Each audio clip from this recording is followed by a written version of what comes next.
Charles, not only is that an interception, it's one when you were really knocking on the door for a touchdown inside the red zone. You're actually thinking points. No matter what, at worst, you're thinking kicking a field goal and getting 3. We might look back on this in the second half and say, you remember when they didn't get points on that drive? This could cost them. A 6-yard pickup brings up 2nd and 4 at the 8-yard line. On 2nd down and 4, Mayfield. And his throw here is incomplete. We know it's not an easy job to go out and catch passes when people are trying to tackle you and knock the ball away. But the bottom line is, that's a pass he's got to have and a pass he should have caught. This one complete into the hands of Higgins. And he's brought down, but not before they get it across the 20-yard line. Cleveland first. 10 at the 21-yard line. We remind you that coming up in 2 minutes' time, we'll hand you off to Orlando, where Jonathan Coachman will have highlights and analysis of this first half of action. Mayfield tosses one complete to Landry, and they get him down, but not before he takes it across the 40-yard line. 19 yards there on the catch and run.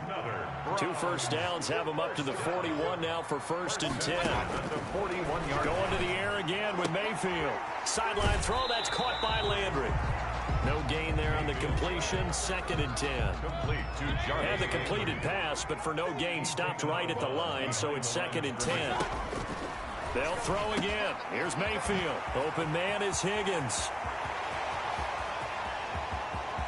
And all the way in. Touchdown, Cleveland. Rashard Higgins, 59 yards. And the Browns are going to tack on to their advantage. And nothing too crazy there. A quick slant, and then he just had a seam. He found a seam. And when you hit it on the run like that, and I mean the pass right to the receiver who's already in motion and moving, sometimes he just takes it and runs away from everyone else. And he ran it into the end zone, and the defense, they've got to adjust there quickly. That's tough on them. That's really tough because everything was executed well. Ball's out of his hands quickly, into the hands of the receiver, and then he was gone. Extra point by Seibert, up and good, and the lead is up to 8.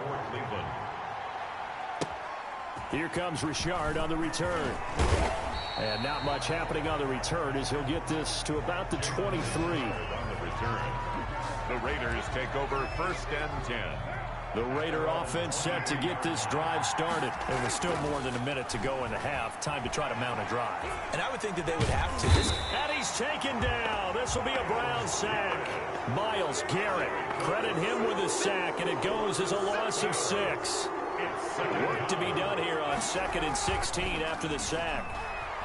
He's airing it out for Williams. And that is caught one-handed. Oh, my, he pulled it in. And he takes it all the way down to the 28-yard line. It's a gain of 56 yards. 1st and 10, and they've got 3 tight ends out there. A jumbo package look. Rush coming, and he's taken down. We now proceed to the start of the second half.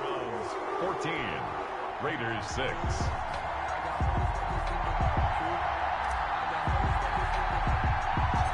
The Browns are going to get the second half kickoff, and they've got this lead as well as we are back and underway. Now a crease here as he's past the 30. And they'll be set up pretty nicely here as they have it up to the 35-yard line. The Cleveland offense ready to go. They have the lead. Now they'll be looking for some separation here as we begin the third quarter. I like the way you term that because now I think they go a little bit deeper into their playbook. They like what they did in the first half. That worked okay.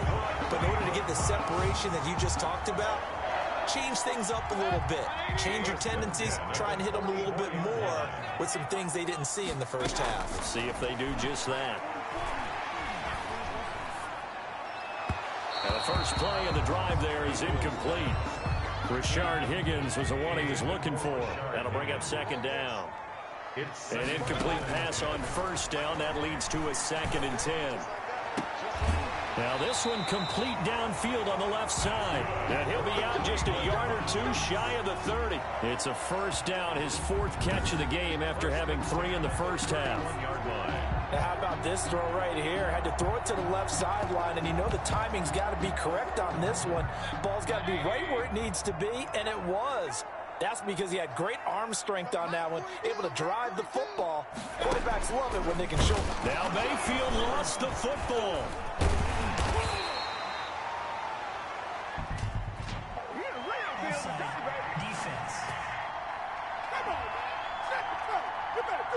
Well, we looked at each other right when he flinched. We knew that that flag was coming. Yeah, offsides, easy call, mark off the 5, and keep it moving.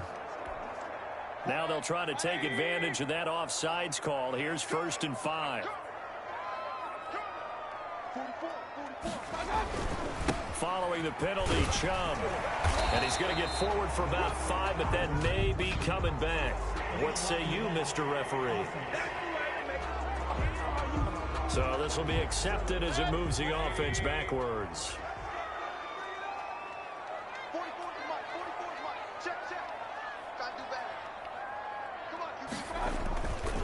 Mayfield hands it off to Chubb. He'll be dropped at the 25 after a gain of 6. Chubb, the ball carrier. The last run got 6. Now 2nd and 4. It's a pickup of 6. Brings up 2nd and Throwing 4. Mayfield to the right side, and he's got Landry complete. And he'll take it into the end zone for a Browns touchdown. The touchdown pass, Mayfield to Landry, and the Browns add on to their lead. In order to lead in a game, you're going to get plenty of contributors, but that's his 2nd touchdown catch of this game. He's one of the key guys in this one. And you better believe he'll be looking for the hat trick here as this one continues to go. Following the touchdown, here's Seibert now to kick it off. To kick off for Cleveland. Fielded near the back of the end zone. Jalen Richard on the return. In this position, trying to get back into the game, teams are looking for a spark from their special teams. That's not what they got, though. They got a setback, and they have a long field to cover if they want to try and put points on the board. From the 13 now, they work on 1st and 10. Well, this is taken in. It's complete. And he takes it all the way down to the 44-yard line. A gain of 42 yards on the play. The dynamic duo is doing damage in this one, and they've certainly been on point throughout. And they hook up again for another big play. And at the 7-yard line, the catch is made. A big pickup of 38. Obviously, they're not where they want to be right now on the scoreboard. Big plays like that, though, that'll trend them in the right direction. Yeah, a few more like that, they'll be right back in the game. And if they can continue to do that, maybe they'll inspire their defense as well. They'll get a few stops. And he'll be hit as he releases it. And that'll to take away his first read, and by the time he tried to look elsewhere and find an open target, the coverage was too good. That one falls incomplete. And incomplete. He tried to leave it underneath, nearly got picked. And they'd be lucky to have that one back. 3rd down. And now 3rd and goal following incompletions on 1st and 2nd down. This is caught. And they'll get him down about 3 yards short of the 1st. He did his best to just get 4 out of that, but not enough. And now 4th down. Still just the 3rd quarter, but they've got to make something happen. I think they know that. They're going for it. And he finds Waller in the end zone for a Raider touchdown. A 3-yard touchdown pass. And the Raiders get a score closer. You get down near the goal line, this is where having a sure-handed tight end becomes a luxury, and it pays off big time, especially when the defense sells out against the run. He finds himself open for an easy touchdown. The PAT good. It would draw him closer, but hold on just a second. A flag is down on the field. Personal foul. Roughing the kicker. Defense.